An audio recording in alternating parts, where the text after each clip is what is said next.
Games as a service. I'm sure all gamers have heard this phrase by now. If you haven't, then where the hell have you been? Have you been in a coma, or did you live under a rock the last few years?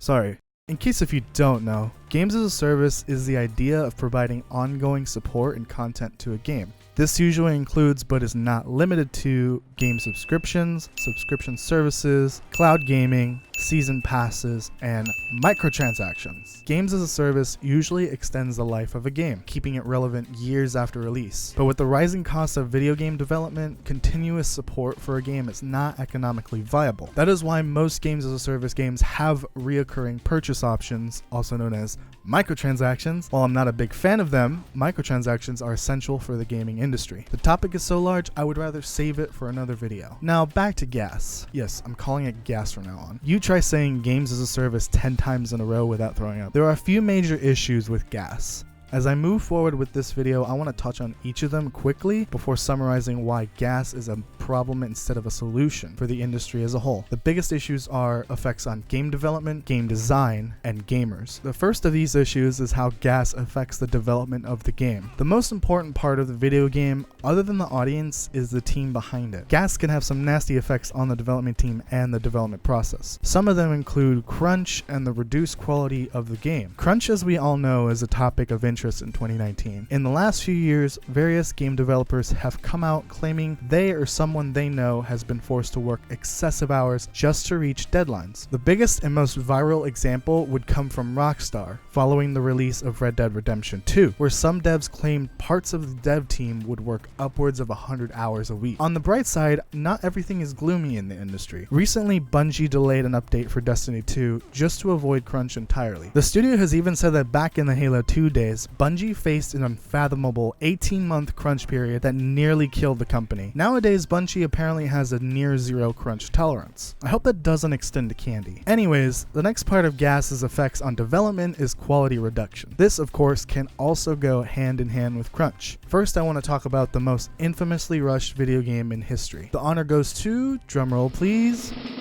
E.T.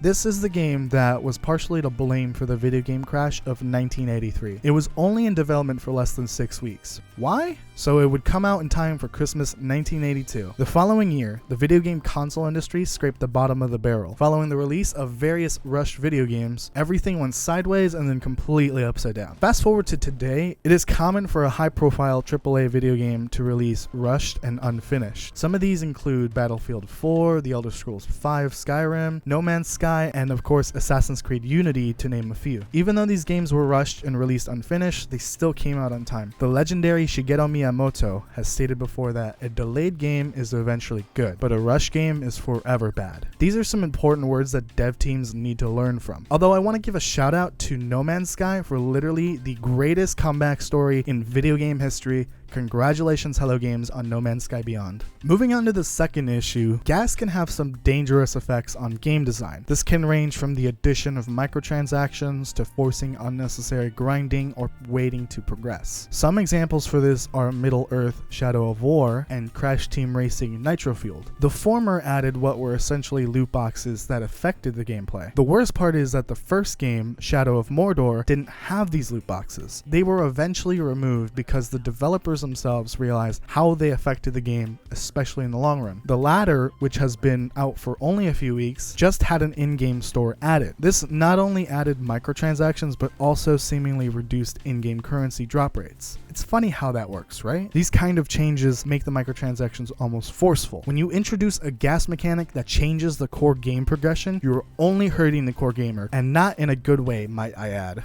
Not to mention, this is just a shitty practice. As I said many times before in this video, microtransactions. Yeah, I don't like this practice in my fully priced and paid for games, but they are essential to gaming moving forward. You just have to do them right, and you cannot change the game's formula in the process. Like mentioned before, changing the game's progression just to accompany microtransactions is just shitty. There are games that have good microtransactions like Fortnite, and there are games that have bad microtransactions like Star Wars Battlefront 2. Of course, the latter removed microtransactions because of player outcry for how invasive they were to the experience. If you want to have microtransactions, do them right. Finally, the last and arguably worst part of gas. Games as a service is up people's lives. When was the last time you got invested in a game like Destiny, The Division, GTA Online, or Fortnite? Do you remember being able to, well, live a normal life? Probably not. With gas seemingly sticking around, gamers have much less time to enjoy other games. We have less time to enjoy non-video game related activities as well. People with kids can't enjoy games as much because they don't have time for the newest battle pass or DLC. With some of the biggest games being gas games, there's simply not enough time to enjoy everything. There are too many skins to buy, there are too many challenges to finish, there are too many chicken dinners, holiday events, and weapons to unlock. To put it lightly, gas is kind of ruining gaming. Overall, games as a service is having a negative effect on games, gamers, and gaming. Sure, they tend to make more money. Yes, there is less risk for developers when they only have to make one game. And of course, those microtransactions are only optional most of the time. Do yourself a favor. Put down your battle royales, stop grinding out that armor, and take your credit card off your Epic Games account. Remember this?